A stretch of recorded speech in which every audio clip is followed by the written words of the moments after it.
What's up, guys? I'm Bind, and today I want to talk a little bit about why there are no shortcuts to art. So, whether you do digital painting and drawing or traditional media like watercolor or ink drawings, if you're struggling, looking for ways to improve, and you feel overwhelmed by the sheer amount of information and approaches out there, stick around because today we're going to discuss exactly that.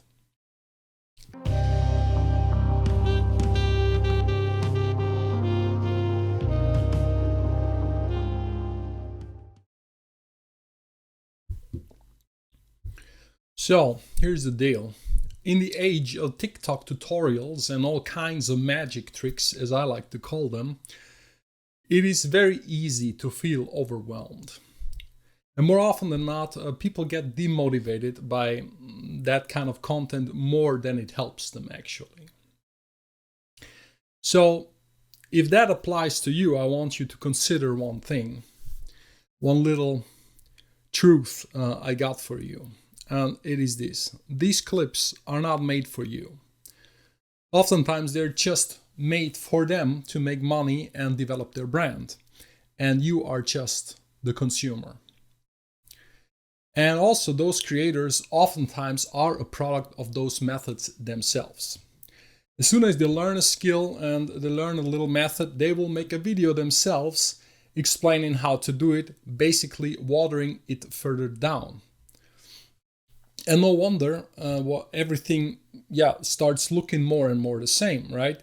And it becomes more and more unoriginal. Because to really teach someone to do a process, you need a lot more experience oftentimes. And also you need practice with teaching. And it simply cannot be done and contained in a 30-second format like that.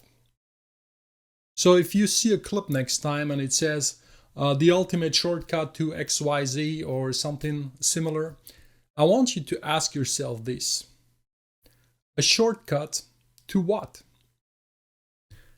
To copying someone else? To learn a snippet of a process without any context? To just paint this one thing and in a style that is not even your own? And then what?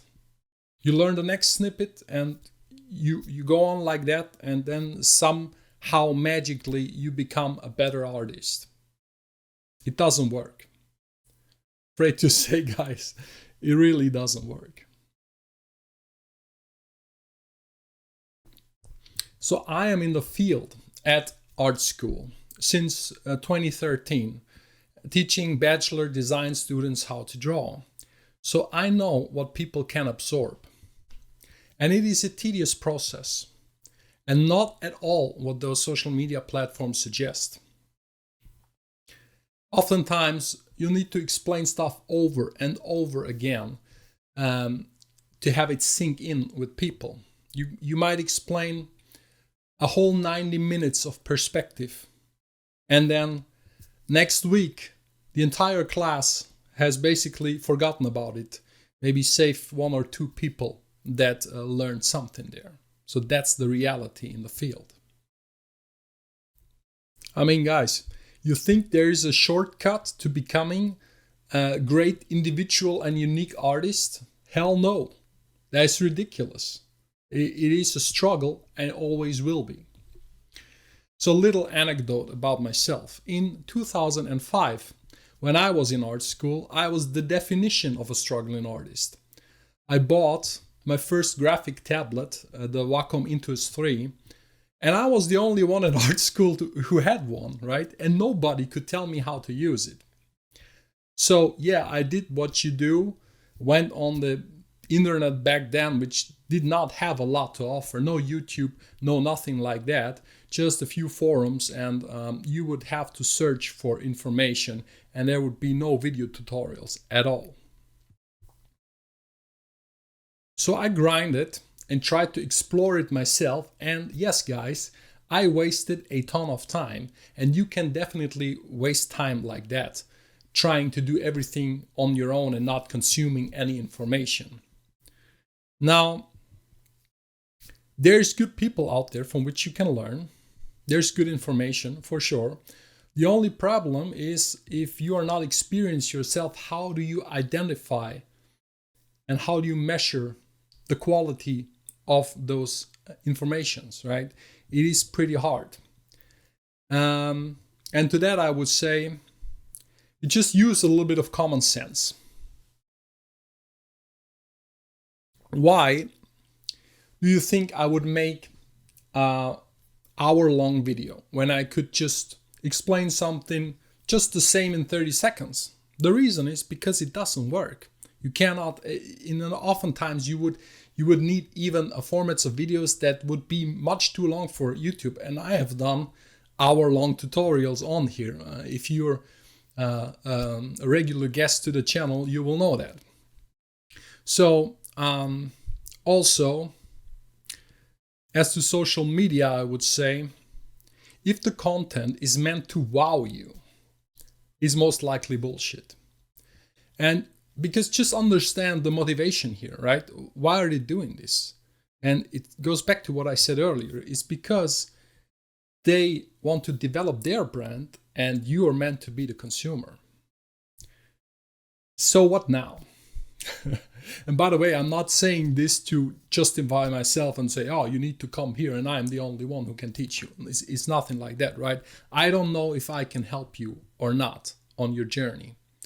The only one who can decide that is you, right? So feel free, if you want to stop by and consume some of the stuff on here, that's fine. That's perfect with me. But I will never say that, oh, this is how you do it and this is the only way. And if you've seen my tutorials, you will know that I always talk that kind of a way. I say, yeah, you take what you may and you leave the rest. And it should always be like this, because at the end of the day, nobody knows where you're going to end up as an artist.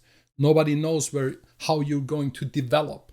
But the goal is, as the title suggests, and as the basic understanding of an artist suggests, that you're not going to be a copy of something.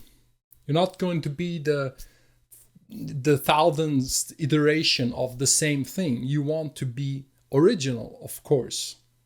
Why else would you want to be an artist in the first place?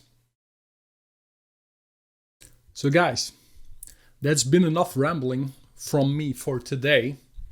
Let me know what works for you and what doesn't. Put your comments down below. Are you more the shortcut type of person or more the long form content kind of guy? Let me know, and with that, see you soon in another video. Take care.